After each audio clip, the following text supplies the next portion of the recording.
We meet today at a transformational moment, a moment in history when our interconnected world presents us at once with great promise, but also great peril.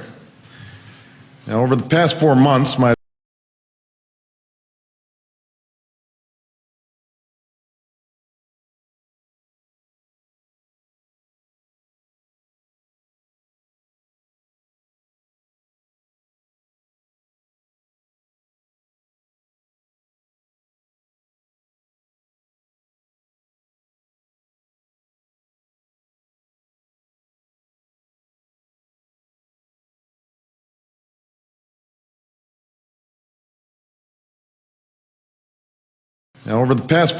my administration's taken decisive steps to seize the promise and confront these perils.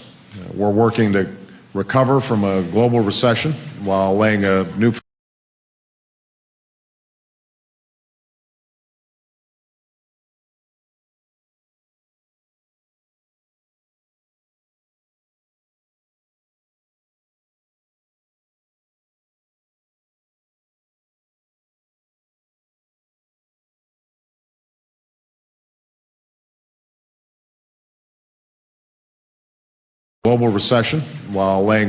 foundation for lasting prosperity. We're strengthening our armed forces as they fight 2 wars. At the same time, we're renewing American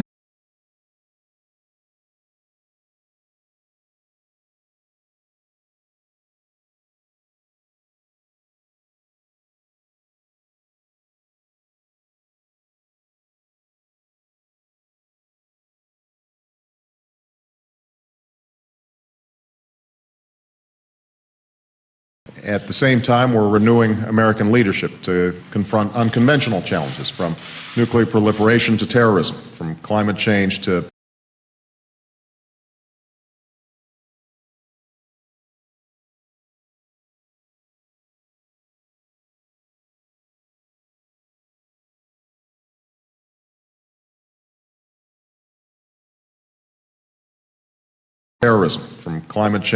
pandemic disease. And we're bringing to government and to this White House unprecedented transparency and accountability and new ways.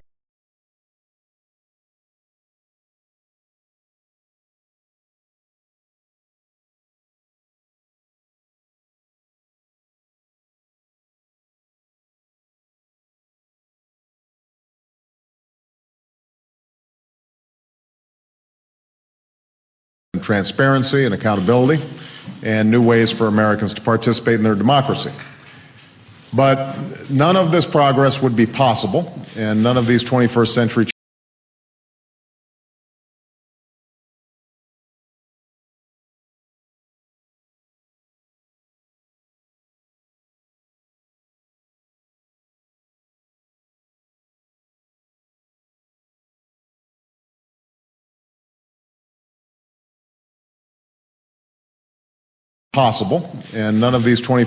challenges can be fully met without America's digital infrastructure, the backbone that underpins a prosperous economy and a strong military and an open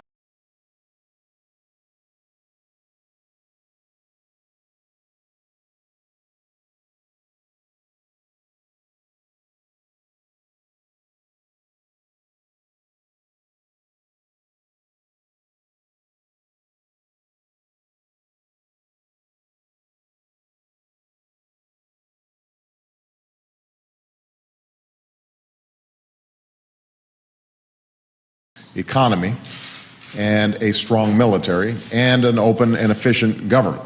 Without that foundation, we can't get the job done. It's long been said that the revolutions in communications and information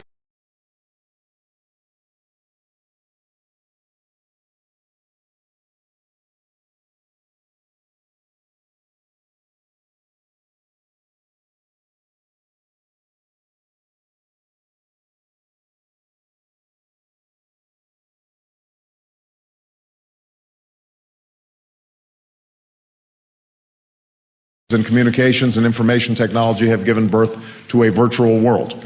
But make no mistake, this world, cyberspace, is a world that we depend on every single day.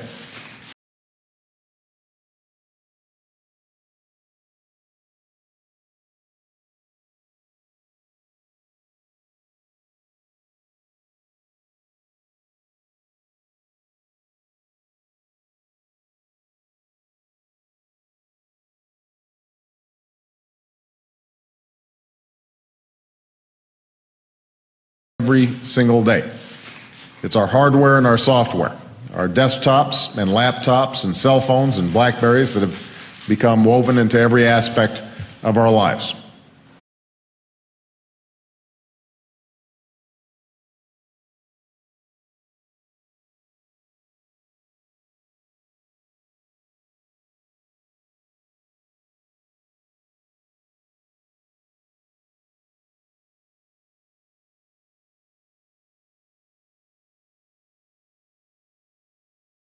Every aspect of our lives. It's the broadband networks beneath us and the wireless signals around us, the local networks in our schools and hospitals and businesses, and the massive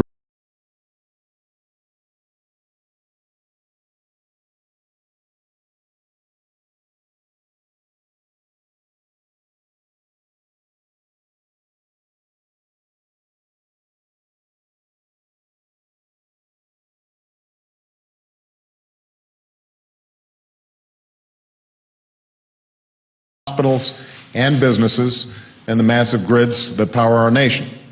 It's the classified military and intelligence networks that keep us safe, and the World Wide Web that has made us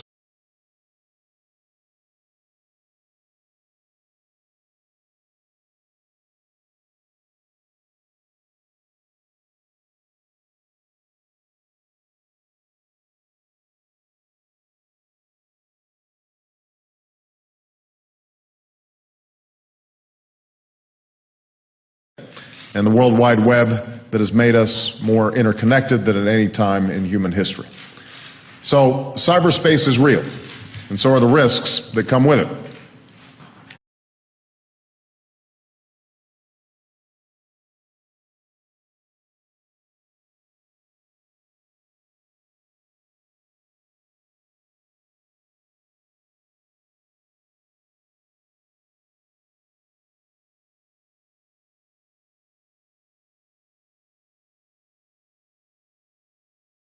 That come with it.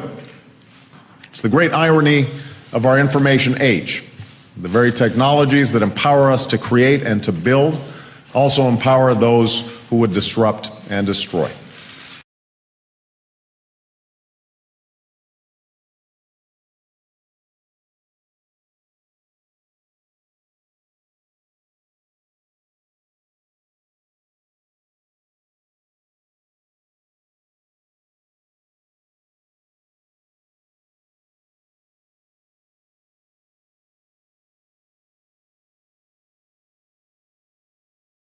Those who would disrupt and destroy.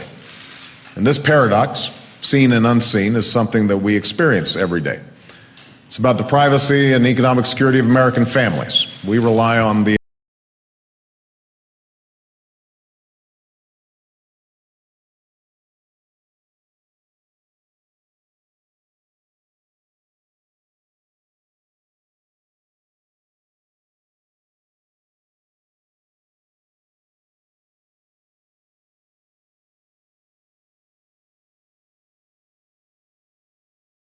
of American families. We rely on the internet to pay our bills, to bank, to shop, to file our taxes.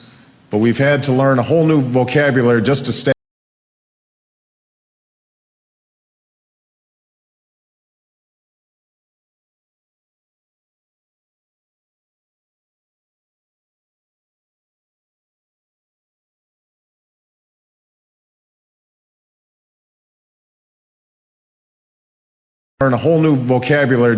ahead of the cyber criminals who would do us harm.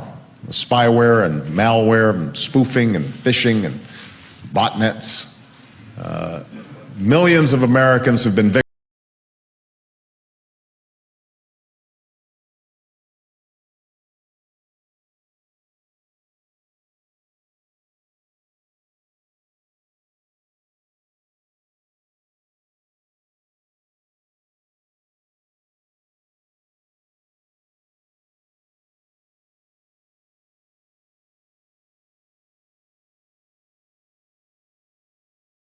millions of Americans have been victimized, their privacy violated, their identities stolen, their lives upended, and their wallets emptied.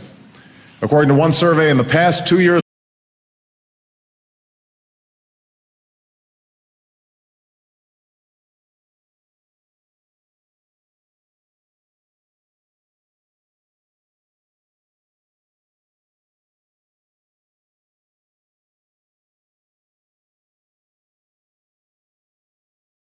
according to one survey, in the past 2 years alone, cybercrime has cost Americans more than $8 billion.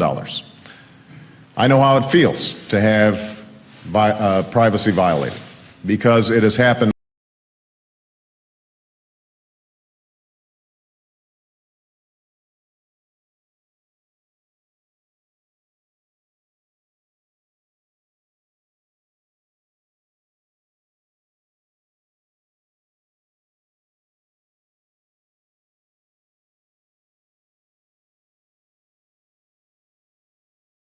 Privacy violated, because it has happened to me and the people around me.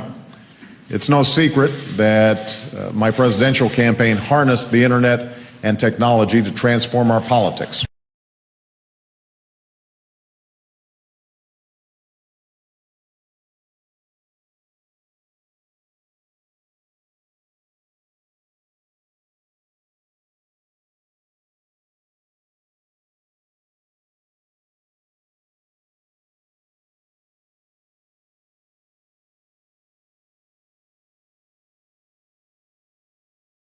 Technology to transform our politics. What isn't widely known is that during the general election, hackers managed to penetrate our computer systems. To all of you who donated to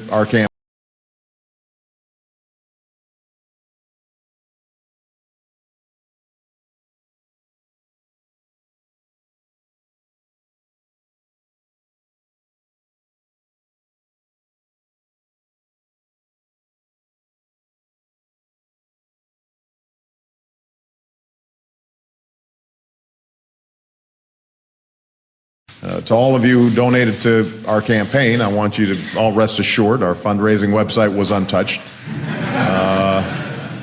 So your confidential personal and financial information was protected. But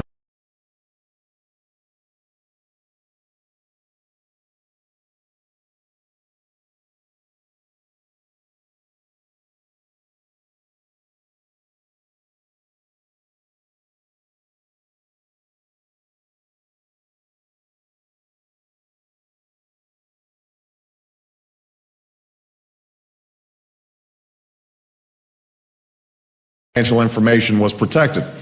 But between August and October, hackers gained access to emails and a range of campaign files, from policy position papers to travel plans. And we worked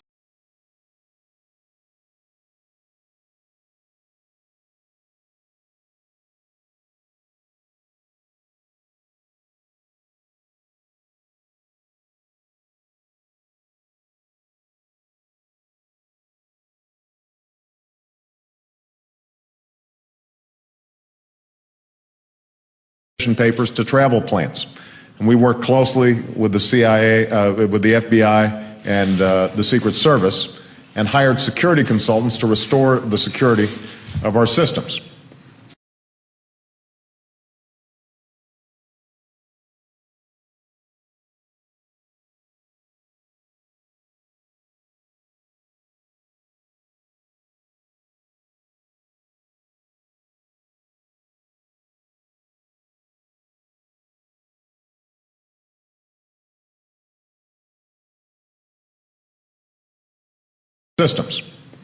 It was a powerful reminder. In this information age, one of your greatest strengths, in our case, our ability to communicate to a wide range of supporters through the internet, could also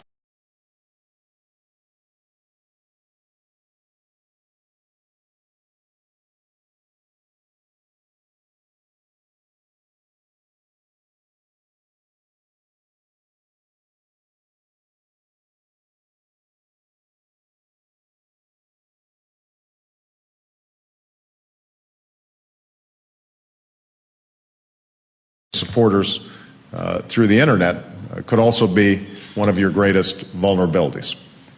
So this is a matter as well of America's economic competitiveness. The small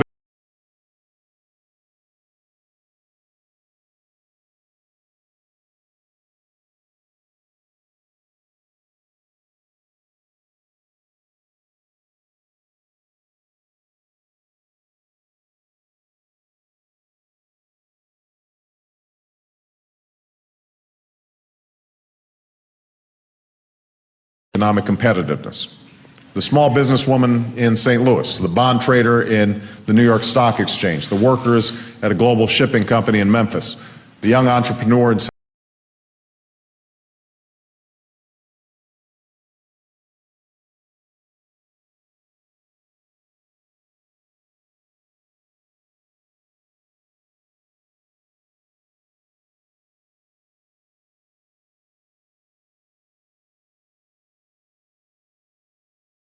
in Memphis, the young entrepreneur in Silicon Valley.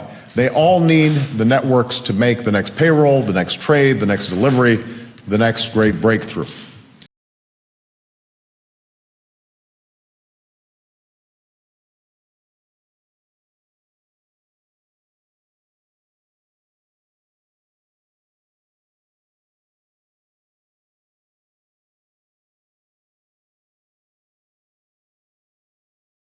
Great breakthrough.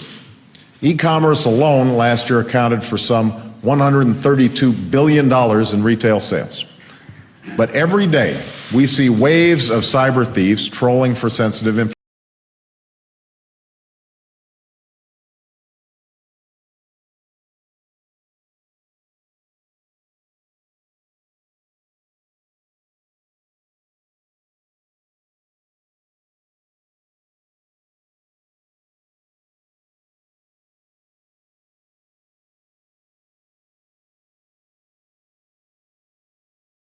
Trolling for sensitive information.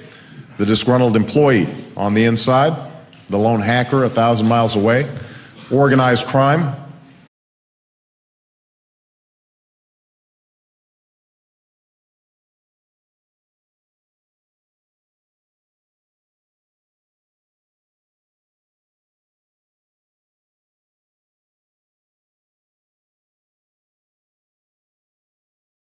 Organized crime, the industrial spy, and increasingly foreign intelligence services.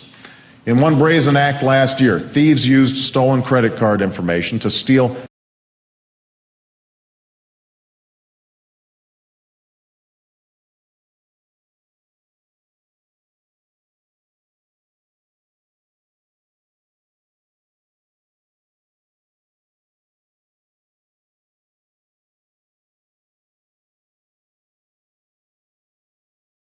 credit card information to steal millions of dollars from 130 ATMs machines in 49 cities around the world. And they did it in just 30 minutes. A single employee of an American company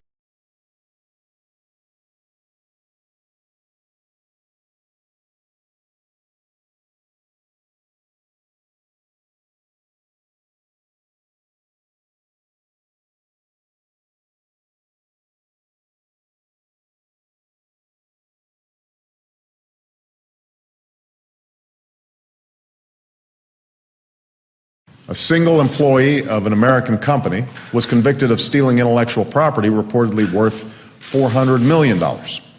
It's been estimated that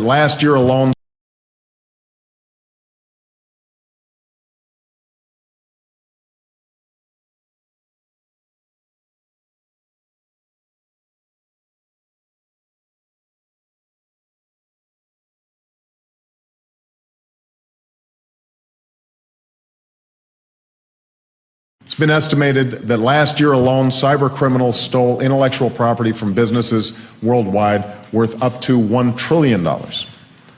In short, America's economic prosperity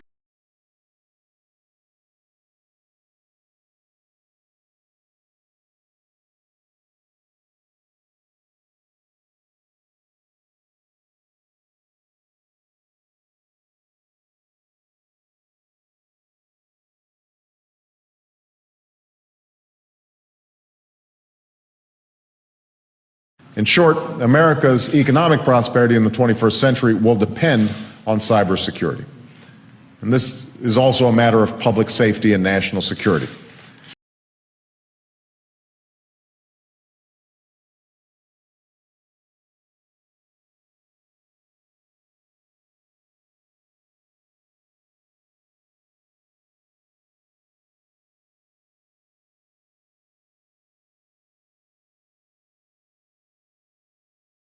Safety and national security.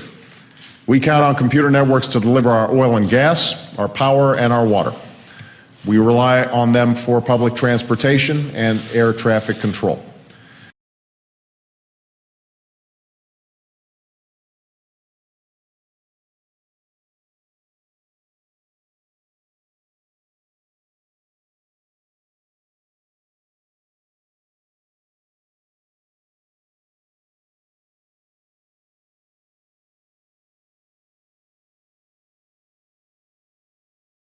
Transportation and air traffic control. Yet we know that cyber intruders have probed our electrical grid, and that in other countries, cyber attacks have plunged entire cities into darkness.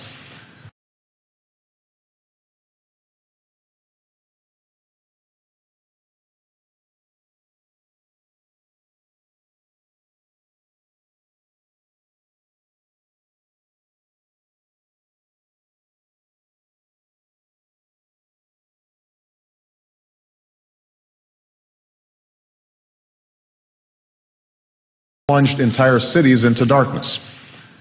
Our technological advantage is a key to America's military dominance, but our defense and military networks are under constant attack.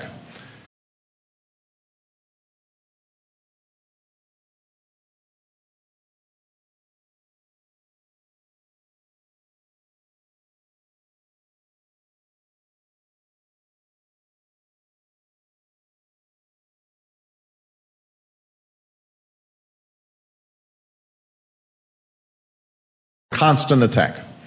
Al-Qaeda and other terrorist groups have spoken of their desire to unleash a cyber attack on our country. Attacks that are harder to detect and harder to defend.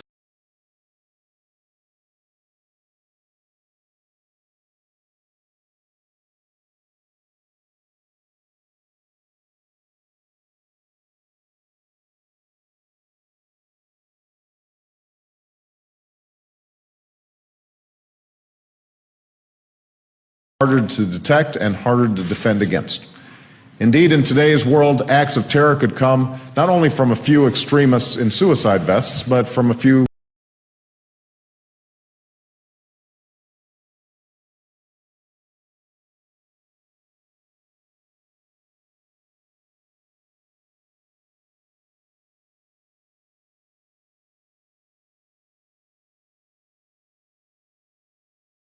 extremists in suicide vests, but from a few keystrokes on the computer, a weapon of mass disruption. In one of the most serious cyber incidents to date against our military,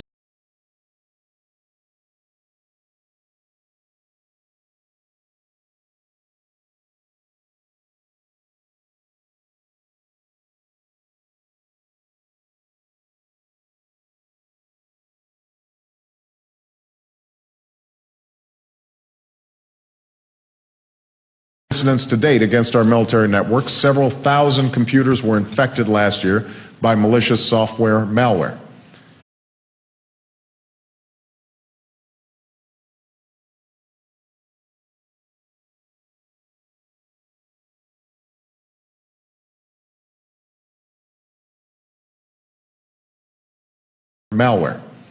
And while no sensitive information was compromised, our troops and defense personnel had to give up those external memory devices, thumb drives, changing the way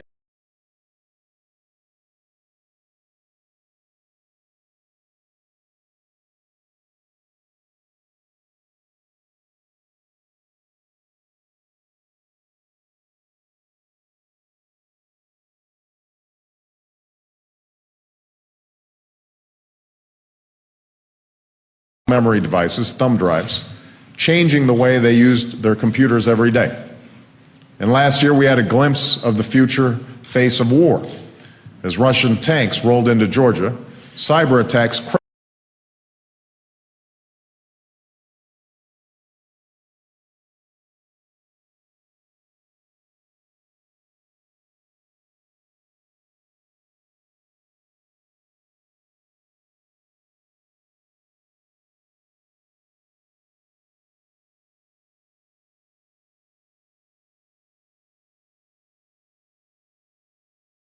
into Georgia, cyber attacks crippled Georgian government websites. The terrorists that sowed so much death and destruction in Mumbai relied not only on guns and grenades, but also on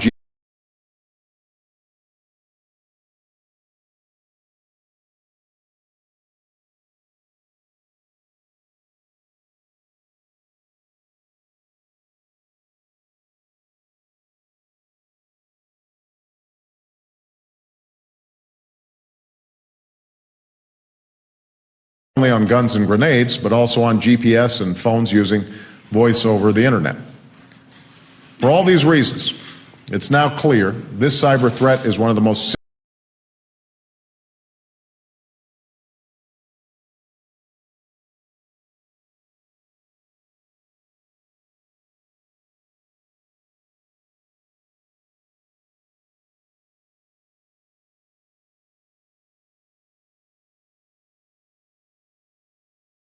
This cyber threat is one of the most serious economic and national security challenges we face as a nation. It's also clear that we're not as prepared as we should be. As a government,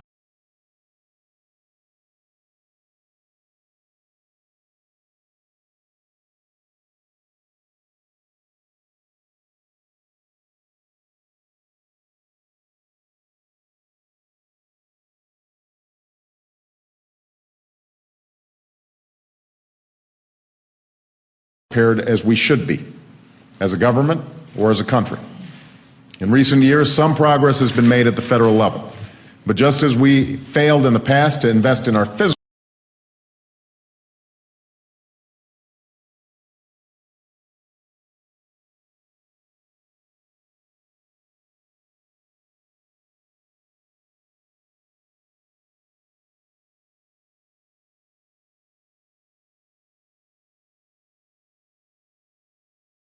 failed in the past to invest in our physical infrastructure, our roads, our bridges, and rails, we failed to invest in the security of our digital infrastructure.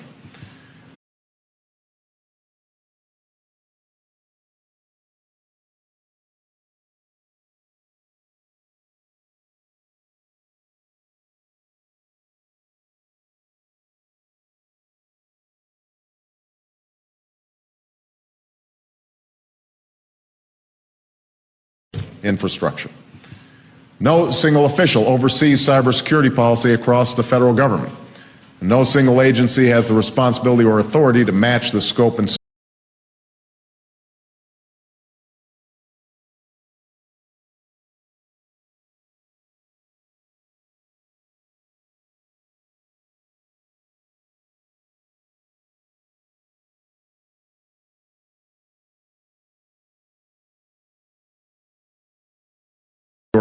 to match the scope and scale of the challenge. Indeed, when it comes to cybersecurity, federal agencies have overlapping missions and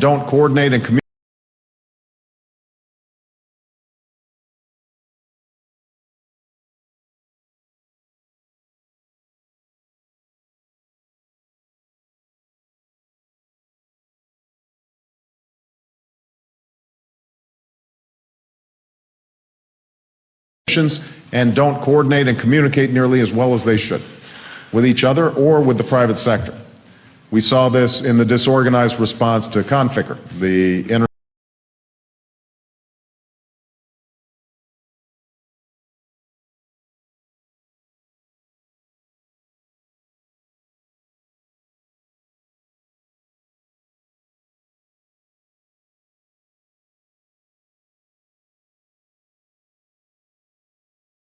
organized response to Conficker, the internet worm that in recent months has infected millions of computers around the world. This status quo is no longer acceptable.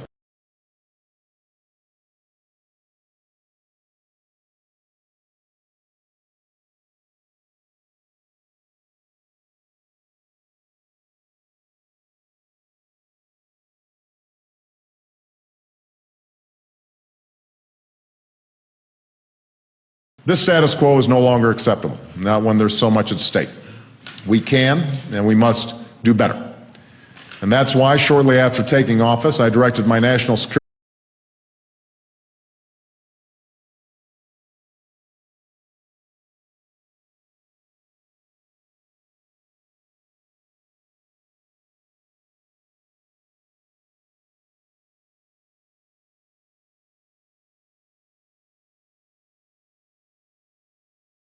office, I directed my National Security Council and Homeland Security Council to conduct a top-to-bottom review of the federal government's efforts to defend our information and communications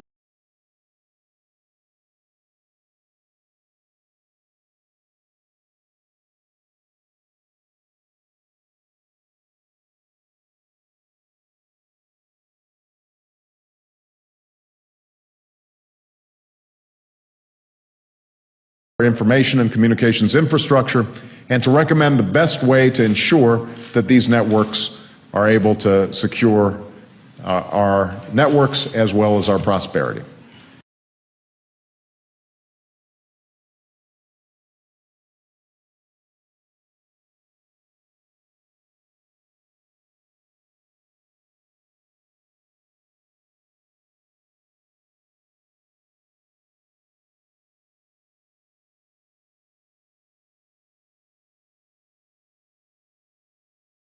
Our prosperity. And our review was open and transparent. I want to acknowledge Melissa Hathaway, who's here, who is the acting senior director for cyberspace on our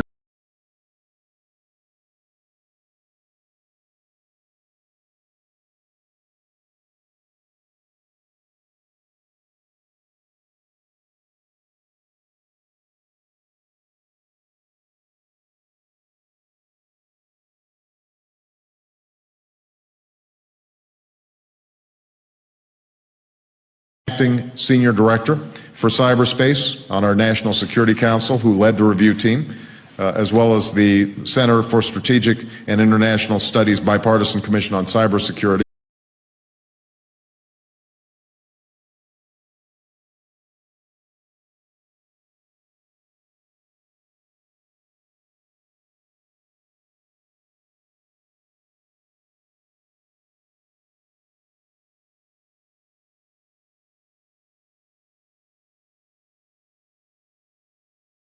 Bipartisan Commission on Cybersecurity, and all who were part of our 60-day review team. They listened to a wide variety of groups, many of which are represented here today, and I want to thank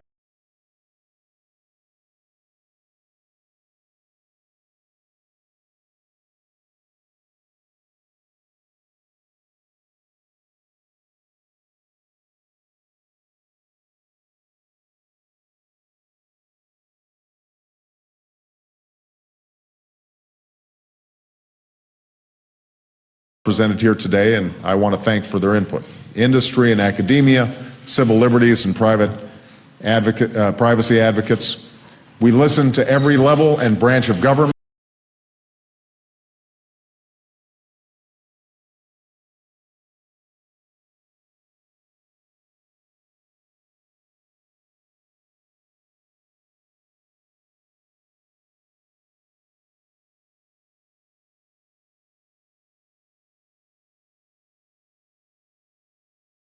Every level and branch of government, from local to state to federal, civilian, military, homeland, as well as intelligence, Congress, and international partners as well.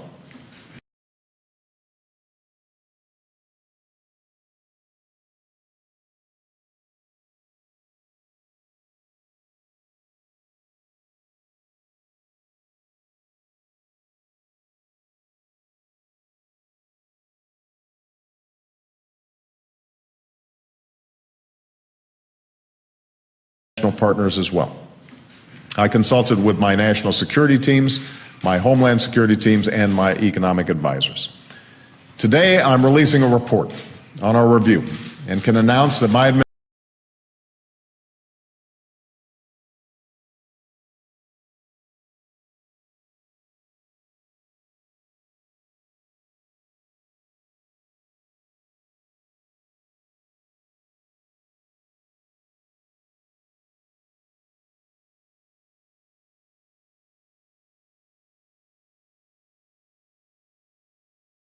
review and can announce that my administration will pursue a new comprehensive approach to securing America's digital infrastructure. This new approach starts at the top with this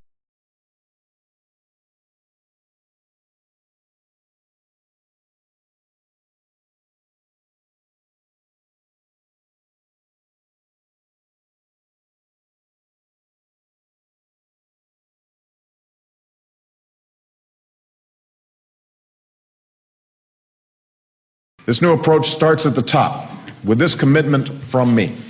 From now on, our digital infrastructure, the networks and computers we depend on every day, will be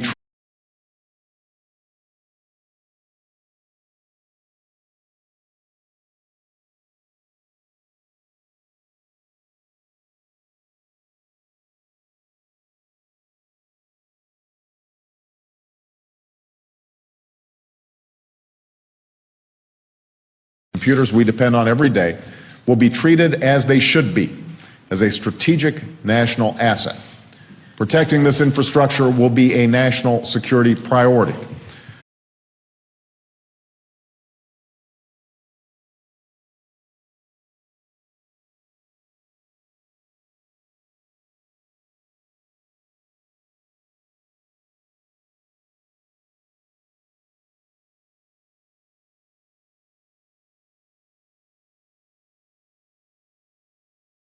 Security priority. We will ensure that these networks are secure, trustworthy, and resilient. We will deter, prevent, detect, and defend against attacks and recover quickly from any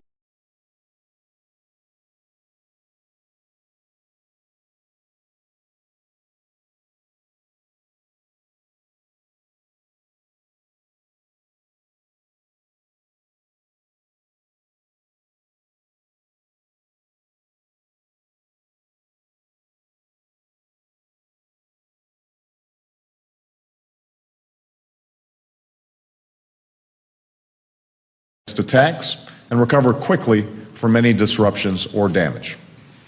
To give these efforts the high-level focus and attention they deserve, and as part of the new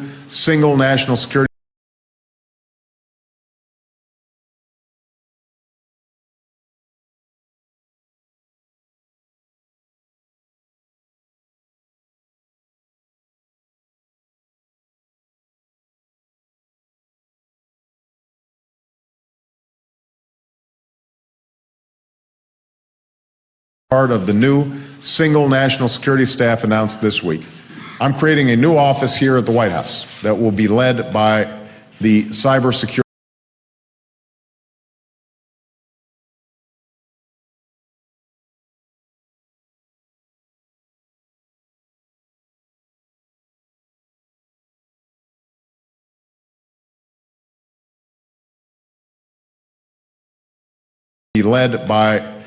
cybersecurity coordinator.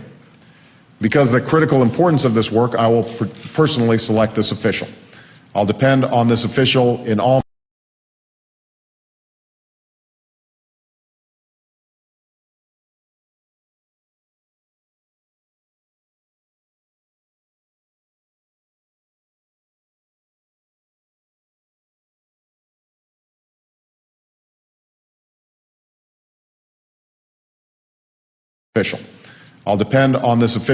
all matters relating to cybersecurity. And this official will have my full support and regular access to me as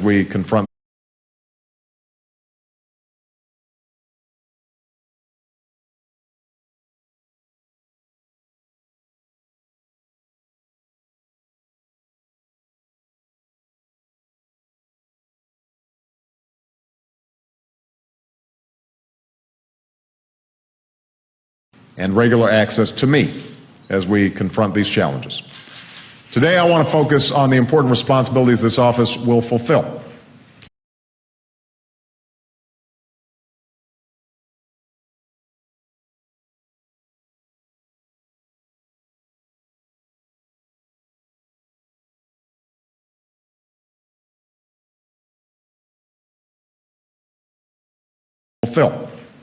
Orchestrating and integrating all cybersecurity policies for the government, working closely with the Office of Management and Budget to ensure agency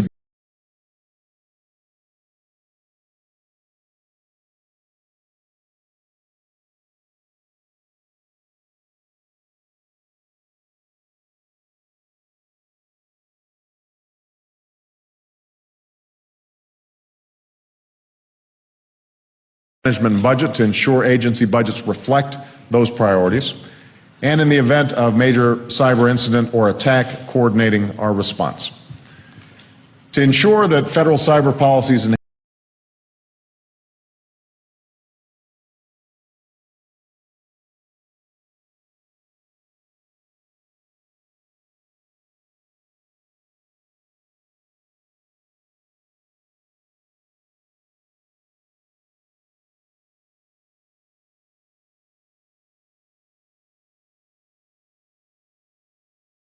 to ensure that federal cyber policies enhance our security and our prosperity. My cybersecurity coordinator will be a member of the National Security Staff as well as the staff of my national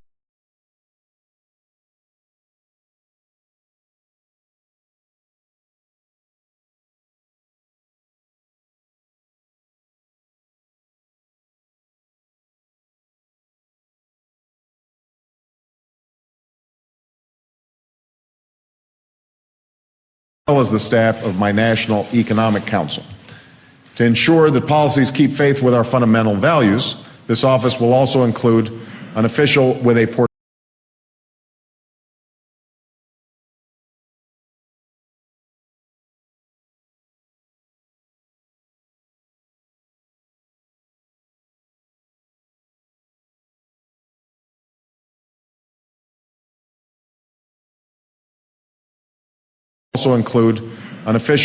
portfolio specifically dedicated to safeguarding the privacy and civil liberties of the American people.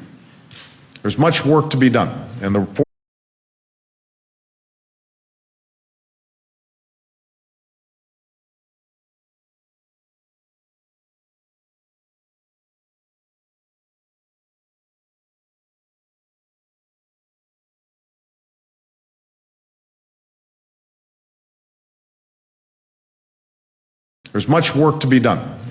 we're releasing today outlines a range of actions that we will pursue in 5 key areas. First, working in partnership with the community.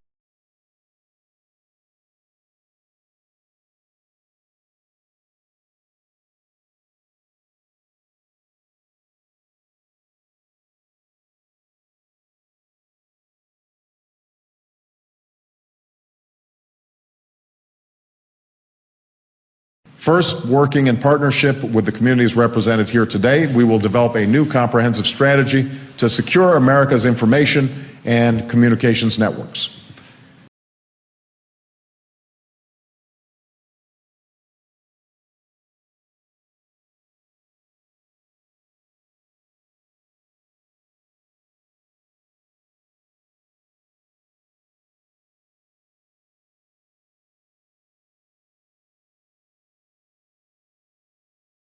And communications networks. To ensure a coordinated approach across government, my cybersecurity coordinator will work closely with my Chief Technology Officer, Anish Chopra, and my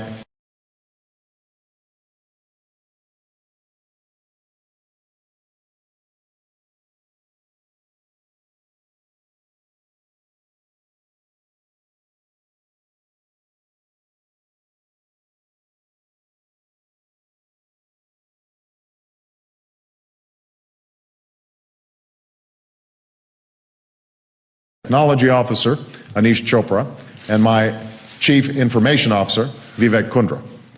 To ensure accountability in federal agencies, cybersecurity will be designated as one of my key management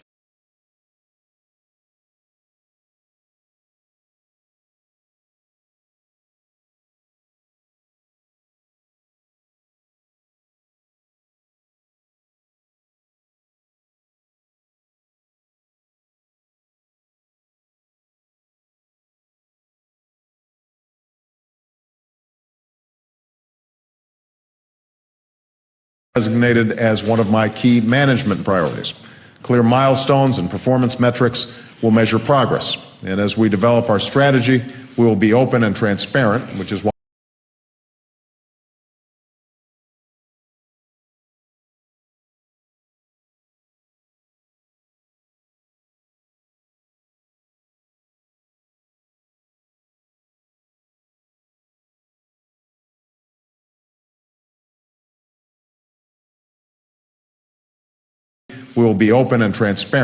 why you'll find today's report and a wealth of related information on our website, www.whitehouse.gov.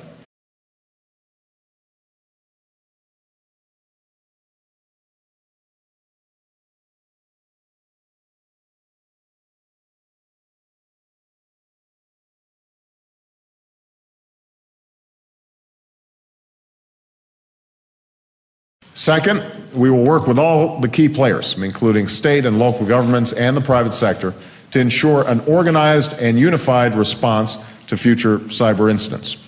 Given the enormous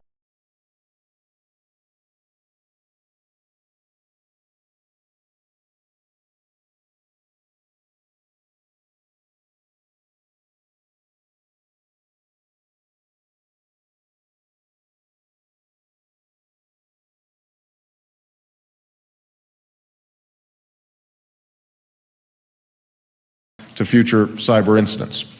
Given the enormous damage that can be caused by even a single cyber attack, ad hoc responses will not do.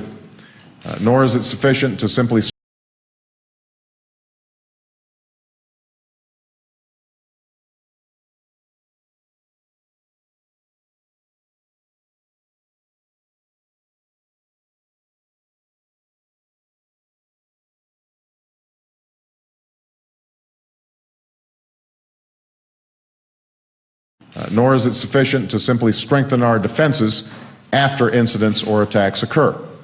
Just as we do for natural disasters, we have to have plans and resources in place beforehand.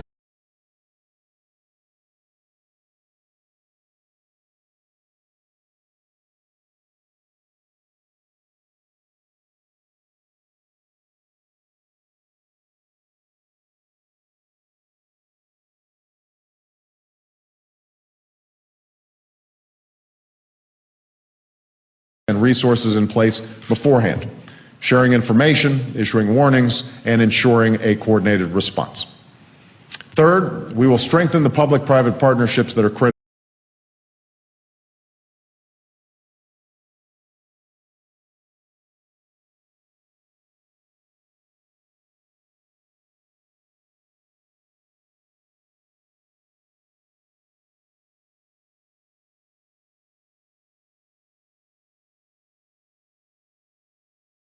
Public-private partnerships that are critical to this endeavor.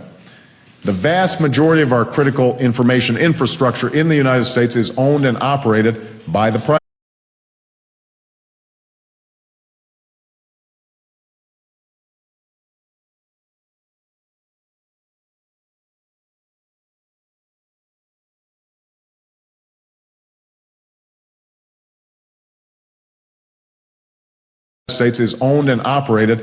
private sector. So let me be very clear. My administration will not dictate security standards for private companies. On the contrary, we will collaborate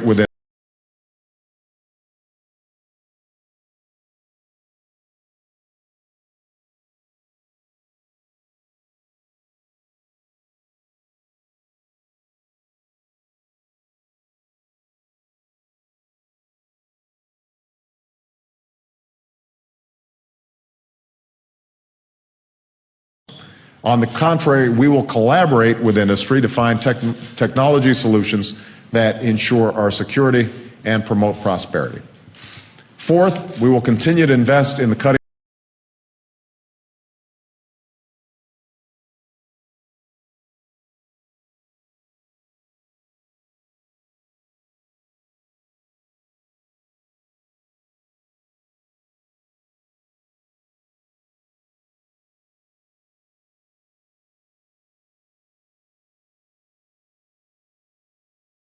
Fourth, we will continue to invest in the cutting-edge research and development necessary for the innovation and discovery we need to meet the digital challenges of our time.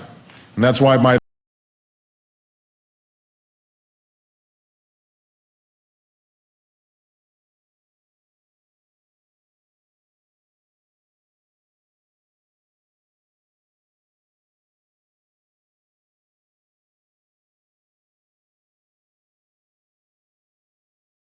challenges of our time. And that's why my administration is making major investments in our information infrastructure, laying broadband lines to every corner of America, building a smart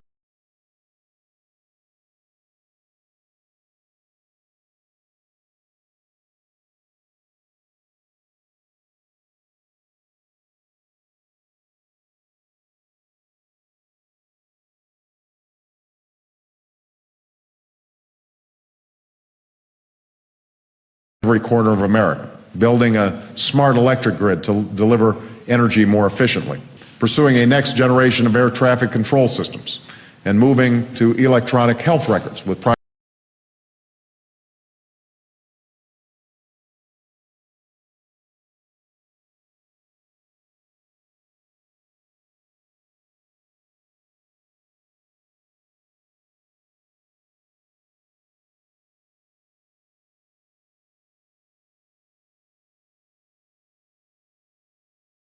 moving to electronic health records with privacy protections to reduce costs and save lives. And finally, we will begin a national campaign to promote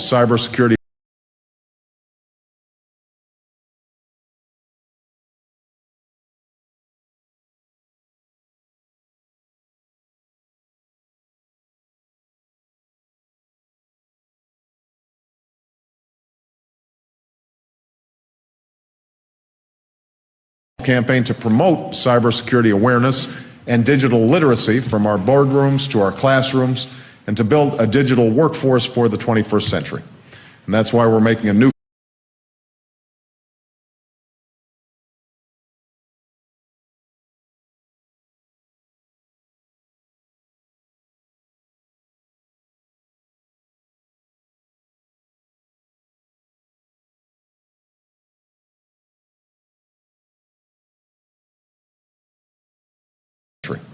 And that's why we're making a new commitment to education in math and science, and historic investments in science and research and development.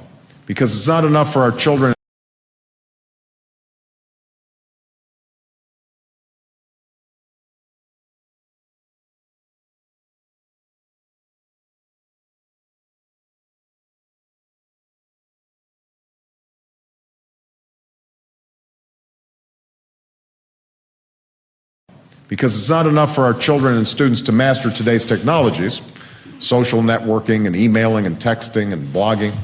We need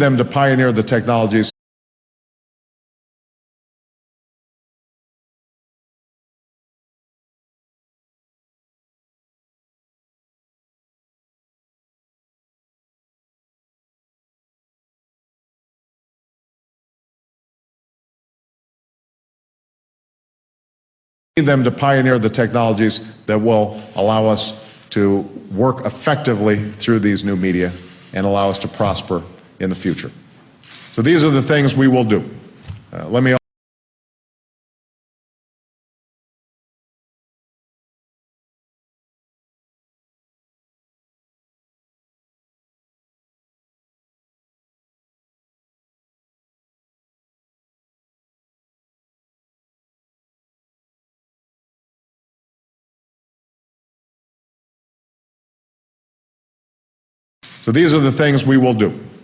Let me also be clear about what we will not do.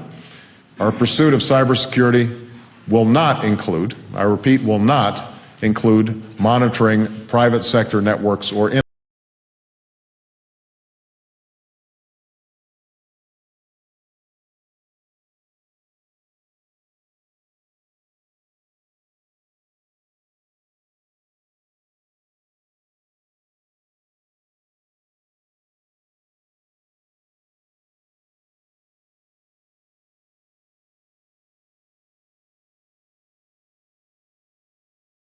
monitoring private sector networks or internet traffic. We will preserve and protect the personal privacy and civil liberties that we cherish as Americans.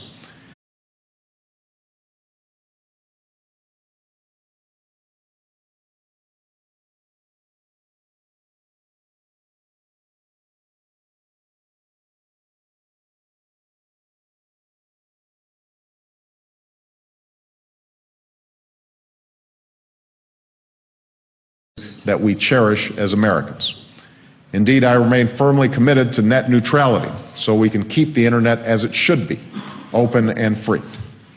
The task I have described will not be easy.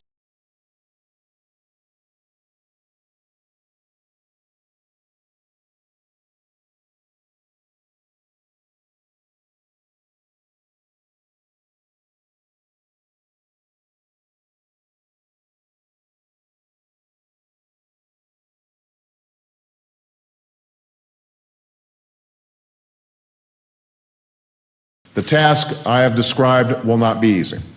Some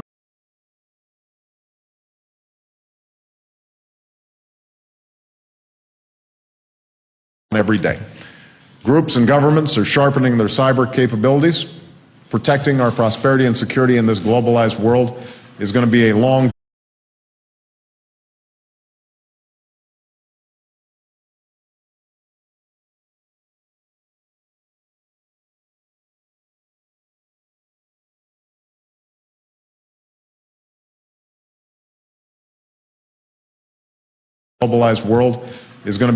difficult struggle, demanding patience and persistence over many years.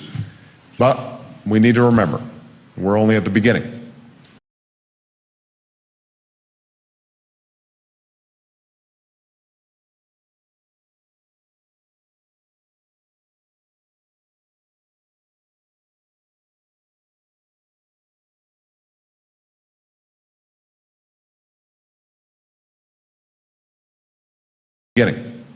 The epics of history are long.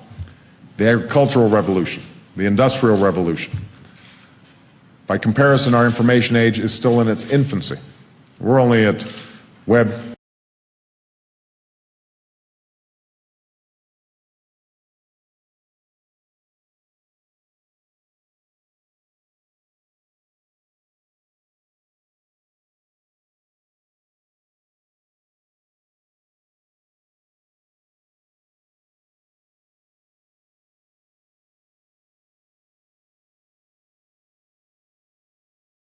in its infancy. We're only at Web 2.0.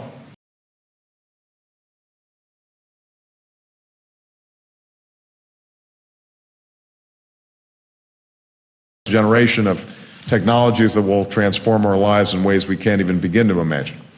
So a new world awaits, a world of greater security and greater potential.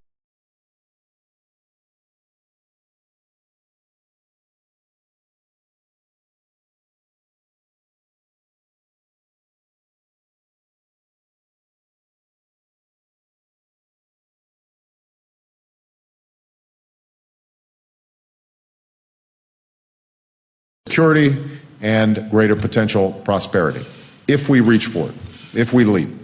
So long as I'm President of the United States, we will do just that. And the United States, the nation that invented the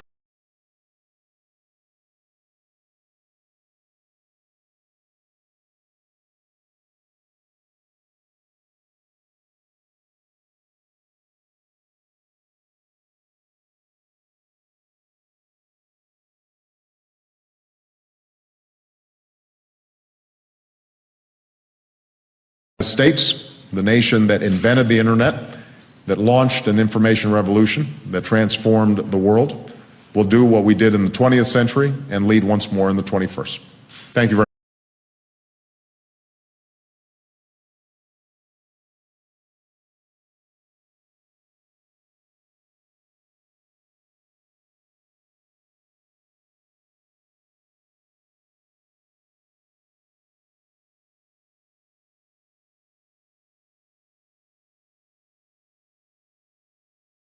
And lead once more in the 21st.